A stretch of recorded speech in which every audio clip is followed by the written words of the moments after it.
The gems on Steven universe all pop out of the ground looking like women from the planet Earth. Alien entities walk among us? They're adding mind-controlling minerals to our water supply. They hate men? A detail that has surprisingly never been explored or brought up in an actually meaningful way on any piece of media that is related to the show. And right now, I'm most interested in getting to the bottom of this mystery by uncovering the truth that has always been hidden right in front of us in plain sight. But first, we need to define what a woman is. Starts a conversation like that. I just sat down. Gems are aliens from Homeworld, sure, but there are still plenty of facts about them that just don't seem to add up when you actually take a step back and think about it. It's the tuna burrito from Aqua Mexican. That place closed like 5 years ago. But wait! There's more! No, we don't age, but we can still get hurt and die. We know that while gems don't need to eat food or make sure that they're staying hydrated to maintain their physical forms, some gems are revealed to have enjoyed the process of digestion so much that they even went as far as shapeshifting a fully functioning digestive system just to pull it off. And by some gems, we're of course talking about our girl Amethyst. Amethyst, really? This is no time to be fooling around. Aw, come on, P. I'm just trying to lighten the mood. Why does it have to be dinner? We get all the energy we need from our gems, and while our human constructs are capable of eating, I find it very uncomfortable. I love eating. Feels weird. I mean, that's all fine and dandy, but how is Amethyst able to do that exactly? Except an amethyst is big and strong. Based on everything that we'd learned about the conditions behind Amethyst's emergence as a gem in the prime kindergarten from the Steven Universe movie, Something is clearly wrong. it should be safe for us to come to the conclusion that Amethyst, being an overcooked gem, was forced to learn all of her skills from scratch like an actual human child. It's you! I've never seen this one around here before. Oh, I really like your hair. Amethyst, leave him be! You don't know where he's been! Keeping this revelation in mind, how would Amethyst, a gem that emerged with no knowledge of who she was supposed to be and what she was supposed to look like, come to understand the human body so well that she would literally become a fully fledged master at creating and managing her own digestive system? Amethyst, you know how I feel about shapeshifting. Jeez, sorry. Alright, so Amethyst would drop an absolute bombshell about the anatomy of the gems moments after Pearl would get the idea to keep Peridot outside on a leash during the season 2 episode titled Catch and Release. Wait, so we're just gonna let her live in my bathroom? Well, yes. What other option do we have? Keep her outside on a leash?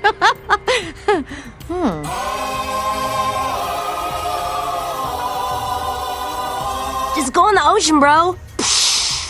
Like a fish. Yeah, again, while gems don't need to stay hydrated or eat to maintain their physical forms, every single one of them have been shown to be able to simulate the production of various kinds of bodily fluids like saliva, snot, and tears. Steven, you're right.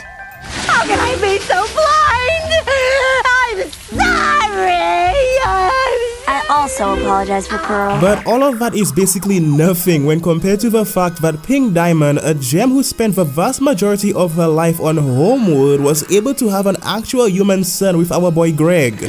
You're going to be a human being. And while Rebecca Sugar and the Crewniverse would confirm that Rose Quartz managed to pull this off by shapeshifting a womb for Steven to grow and develop inside of, It's not natural for me. It will be. For him. that still doesn't change the fact that Rose Quartz, an alien from across the universe, was able to create an egg inside of her body that was compatible with a human being from a planet that Homeworld would discover about 15,000 years after the diamonds first emerged. Why isn't it possible? It's just not. Why not, you stupid bastard? Yeah, you see, the reality of the situation is that the gems not only look like women from the planet Earth, but their bodies also seem to function in an identical manner to them as well. Eating food is so disgusting. You chew it into nasty mush, swallow that goop, then it comes out of you? What a completely horrid experience. Put a pin in this because I think that it's very important that we talk about what actually went down on the day that Steven was born. At least when it comes to what the once-in-a-lifetime event might have done to our boy Greg. You what? When the Red Eye would attack Deceit back during the season 1 episode titled Laser Light Cannon and Steven would decide to help out in any way that he could, we'd get the chance to meet Greg Universe for the first time and he was basically just very red. He's out of line, but he's right. Fans across the entire community have been theorizing for a little over a decade now that the sole reason for Greg's gnarly sunburn was because of the fact that he most likely would have chosen to be present for Steven's birth, and Rose Quartz, being part of an alien species that was made out of pure light, must have had to let out a ton of raw energy when she was actually giving up her physical form to have Steven.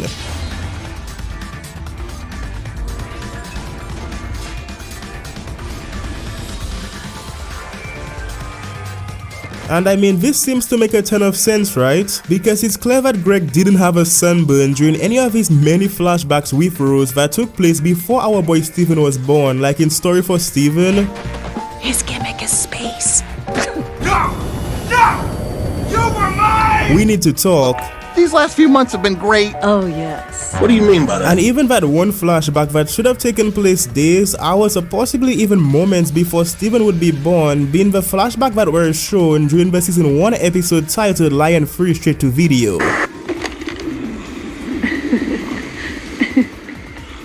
Greg made a friend. Now, while I understand that all of this could easily just be written off as being one big coincidence, the fact that the first time that we'd see Greg with his iconic sunburned skin would be in the flashback that takes place during the season 4 episode titled Free Gems and a Baby. Can I get you guys anything? We've got water, old plates, how about some tea? No, we're just here to drop off these gifts. You are welcome to keep it to yourself, because I don't care. A flashback that is canonically set only a few months after Steven's birth. Baby, please. And I'm thinking that there's a really good chance that this big coincidence might have actually been intentional. This is all very nice, but it doesn't solve the mystery. Whether you believe that Steven's birth directly caused Greg's sunburn or not is entirely up to you, but the key takeaway from this event, at least when it comes to our main discussion, should be the idea of Rose Quartz not being sure if she was having a son or a daughter during her pregnancy. Huh? It's another tape from Mom? Yeah, despite the fact that Rose Quartz was a gem and must have had to artificially create an egg inside of her body to have Steven in the first place. Based on everything that we'd learned about her pregnancy during the season 4 episode titled Lion for Alternate Ending. Did she want me to be Nora? Steven, she just wanted you to be you. When you have a kid, you have no idea who they're gonna be. Even Garnet couldn't predict it. What a sick joke! It's confirmed that nobody even knew the gender of Rosie's baby until the moment that Steven was born. For me? Who would put this here? But that just raises the question, if nobody knew the gender of Rose Quartz's baby until the moment that Steven was born, and Pearl didn't know about Lion's connection to Rose before the events of the season 1 episode titled Rosie's Scabbard. But how?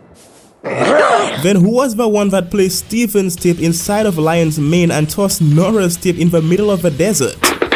My mind is the internet. I know every continuity mistake ever made on television. Yeah, because Greg would definitely mention that it wasn't even possible for Garnet to predict the gender of Rose Quartz's child, which kind of implies that Rose and Greg must have decided that visiting the hospital to get a sonogram or receive any form of human medical assistance wasn't the best idea.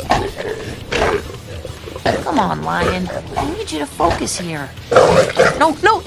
Lion! At least do it on the floor! Honestly, knowing Lion, he probably just picked up Nora's tape in the desert after meeting Steven for the first time or something goofy like that. You have a sword in your head? Why don't you tell me you can do these things you do? Circling back to our original discussion, we'd learned from the certified kindergartner herself, Peridot, during the season 2 episode titled It Could Have Been Great, that gems were made with all of the tools that they'd need to be able to develop new colonies effectively. We're gems? We're a spacefaring race designed to conquer other worlds. Our physical forms adjust automatically to the gravity of any planetoid. Putting this concept together with what Rose Quartz would also reveal to us about the true nature of the gems during the season 3 episode titled Greg the Babysitter. When a gem is made, it's for a reason.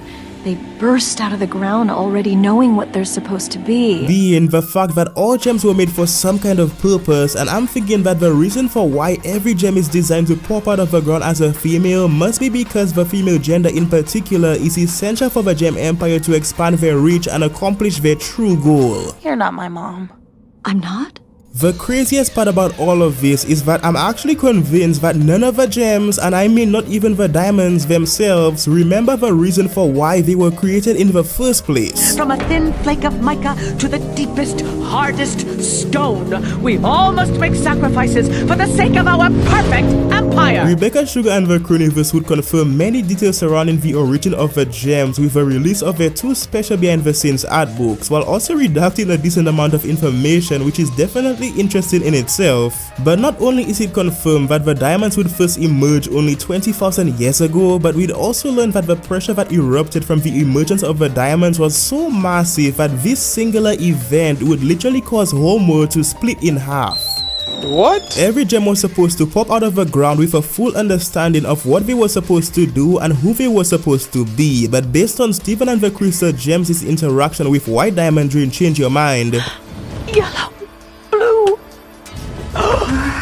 She's off color. It's become increasingly more clear that not even the diamonds seem to understand the reason for why they were actually made. If I'm not perfect, then who am I? This assumption becomes even more convincing when you consider the fact that yellow, blue, and white would basically all confirm that they were all very confused when it came to understanding how their own powers and bodies worked. You have to help her, all of them.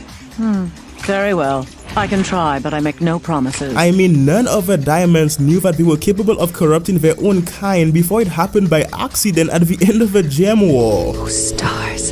How did you even survive? We blasted the planet and obliterated every gem on its surface. They weren't exactly obliterated. And in a scenario where the diamonds, being the very first gems, would mistakenly emerge with the wrong idea for why they were actually created in mind, then it's very reasonable for us to assume that they would choose to implant those exact same tainted beliefs into the minds and hearts of all of the gems that they designed themselves. Peridot, are you gonna be okay? I'm a traitorous quad! Traitorous quad! No! Do you remember the moment when Peridot would choose to change her mind and actually become a crystal gem? But don't you see? None of that matters. All that matters is that I'm of use to Yellow Diamond. This planet can be of use to Yellow Diamond. But wait! There's more! The organic ecosystem creates resources unique to this world. We can't sacrifice all that potential just for one geo-weapon! Yeah, Peridot would attempt to logically explain to Yellow Diamond why they should have considered utilizing the resources that were unique to the Earth to help them maintain all of their already established gem colonies. And I think that it should be safe for us to come to the conclusion that this was most likely Peridot's plan from the beginning, since she swiped that communicator instead of Pink Diamond's moon base. I believe that Peridot, easily being one of the most logical and knowledgeable gems on the show, naturally determining that the Earth would have been more useful to the Gem Empire as an infinite resource instead of another place for them to make more gems, was actually our girl tapping into her real original programming. Yeah, I mean, what if gems were first designed to not just destroy planets and continue making more gems, but to infiltrate them and use their resources to improve their understanding of the universe? We've already discussed the idea that gems were most likely made with the ability to speak in some kind of special universal language that was put in place to be able to help them speak to every life form that they'd come across during their conquest. But why would they need that if they were originally designed to drain the energy out of unsuspecting planets and leave all of their natives for dead anyway? Not a great plan. We've also already discussed the idea that white, yellow, and blue, being capable of creating their own fluids, were most likely also able to revive organic life just like Pink Diamond. But why would any of them need to have an ability like that if they were originally designed to destroy every single form of organic life? You don't want to test me, girl. I'll pass every time. I'm thinking that the gems were all designed to be female and given the ability to shapeshift fully functioning digestive systems and wombs inside of their bodies because they were meant to be able to blend into different kinds of alien ecosystems and reproduce with them when necessary. What's going on, guys? The diamonds, being the most powerful gems in the universe, unable to use their powers on organic life, which doesn't make any sense at all if they were truly made to be able to conquer planets that were primarily dominated by organic life. I I don't need you to respect me, I respect me. I don't need you to love me, I love me. Either way, I'd love to hear your thoughts on this discussion, and I'm hoping that this question will finally be answered on Last of Us Stars, because I'm sure that it's definitely the most popular contender to be called out as being one of the darkest secrets of a fallen gem empire.